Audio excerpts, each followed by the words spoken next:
मित्रों नमस्कार।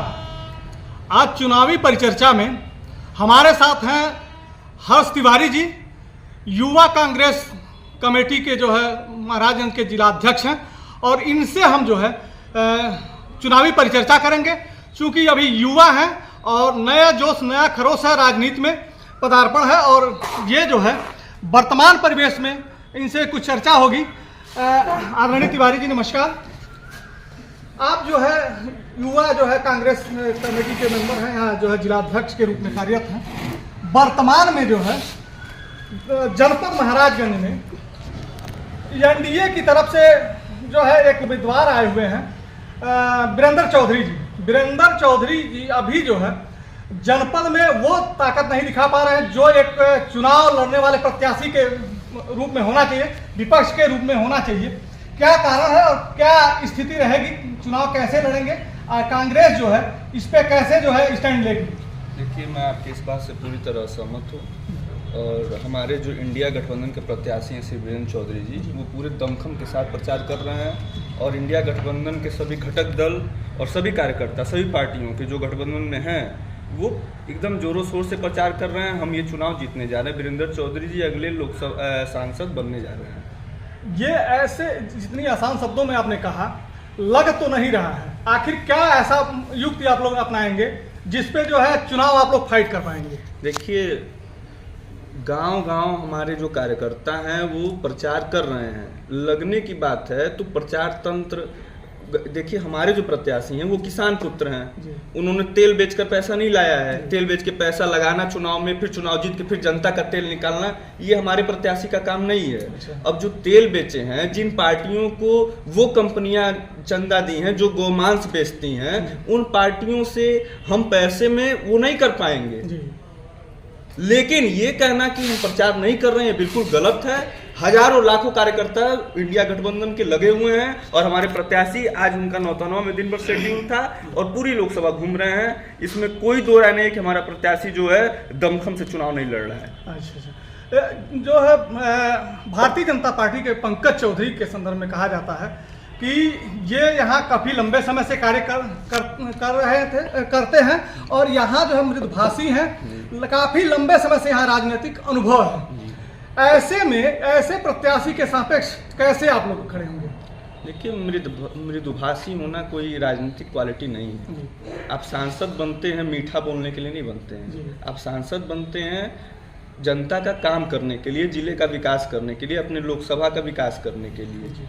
बात रही अनुभव की, तो अनुभव जैसे चुनाव जीतते गए, तो इसका अर्थ ये नहीं है कि अनुभव तब होता जब ये एक राजनीतिक परिपाटी को फॉलो करते हुए चुनाव में आते और चुनाव जीतते। ये क्या होता है, कोई चुनाव लड़े, करोड़ों रुपया खर्च किए, एक एक आदमी को, अभी देखिए कुछ दिन पहले सारे प्रधान लोगों की मीटिंग हुई, और जो नहीं आया, सुनने में आ रहा है उसका लिस्ट बना है, उसकी जांच होगी। तो इस तरह करके कोई चुनाव जीत सकता है। दुर्योधन विद्युत क्रीड़ा जीत गया था, लेकिन अंत में वो पराजित हो गया और एक कटे हुए वृक्ष की तरह कुरुक्षेत्र में गिरा। उसका अंत जो है कटे हुए वृक्ष की तरह हो गया।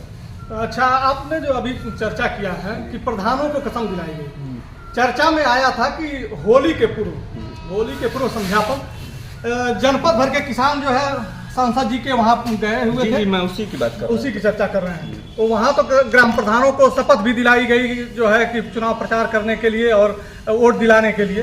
तो क्या इस तरह के कार्यक्रम आपके वहाँ नहीं संपन्न हो रहा है? देखिए, प्रधान क्या होते हैं, प्रधान सत्ता के अधीन होते हैं। प्रधान अगर सत्ता के अधीन नहीं होंगे, सत्ता के हिसाब से काम नहीं करेंगे, तो उनको गांव में फंड नहीं मिलेगा, गांव में विकास नहीं कर पाएंगे। वो सत्ता के दबाव में संकल्प ले लिए हैं, लेकिन वो सभी प्रधान, सभी जनता, सभी लोग इंडिया गठबंधन के प्रत्याशी वीरेंद्र चौधरी के साथ हैं, और उनका समर्थन करेंगे, उनको वोट दिलाएंगे और उनको सांसद बनाएंगे। मैनिफेस्टो आपका काफ़ी चर्चा में रहा है, उसमें क्या अच्छाइयाँ हैं, किसका जो है किसके सहारे जो है आम जनमानस साहब से जुड़ना चाहेगा? देखिए, हमारे न्याय पत्र, हम उसको घोषणा पत्र न्याय पत्र कहते हैं, हम उसके माध्यम से न्याय पे सबका अधिकार, हम वो न्याय देंगे हमारी सरकार आने के बाद। उसमें मुख्य बिंदु हमारा किसान कर्जा माफ है, और दूसरा है जो बेरोजगार युवा हैं उनको पर ईयर जो है लगभग 1 लाख रुपए का भत्ता देना है, और तीसरा है 1 करोड़ लोगों को हर साल जो है हम रोजगार देंगे। हमारे गठबंधन की सरकार बिहार में वो करके दिखाए हैं हम लोग। हमको अपने आप को साबित करने की जरूरत नहीं। हमने कर्जा माफ़ी भी किया है, 2009 की सरकार में कर्जा माफ़ी पे ही बनी थी, और इस बार भी हम वो करके दिखाएंगे। भारतीय जनता पार्टी जो है के ऊपर ये आरोप लगता रहा है कि भारतीय जनता पार्टी पूरी मीडिया को एक गोदी मीडिया के रूप में जो है परिभाषित करती है। मीडिया यहाँ खुल के काम नहीं कर पा रही। इस तथ्य पे आप लोगों का क्या विचार है और क्या कहना चाहेंगे?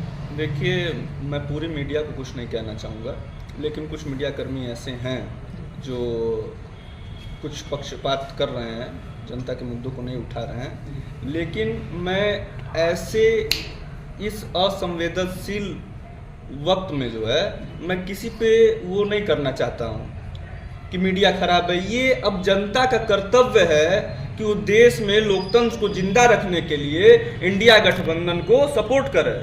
हम किसी पे दोषारोपण करके अपने कर्तव्यों से भाग नहीं सकते। ये हमारा कर्तव्य है, आपका कर्तव्य है, भारत के प्रत्येक नागरिक का कर्तव्य है कि लोकतंत्र को बचाने के लिए वो इंडिया गठबंधन का समर्थन करे। तो ये है जो है हमारे साथ युवा नेता हर्ष तिवारी जी। इनको आपने सुना, अब इनके विचारों पर मनन करिए और आने वाले चुनाव में अपने मताधिकार का सदुपयोग करिए।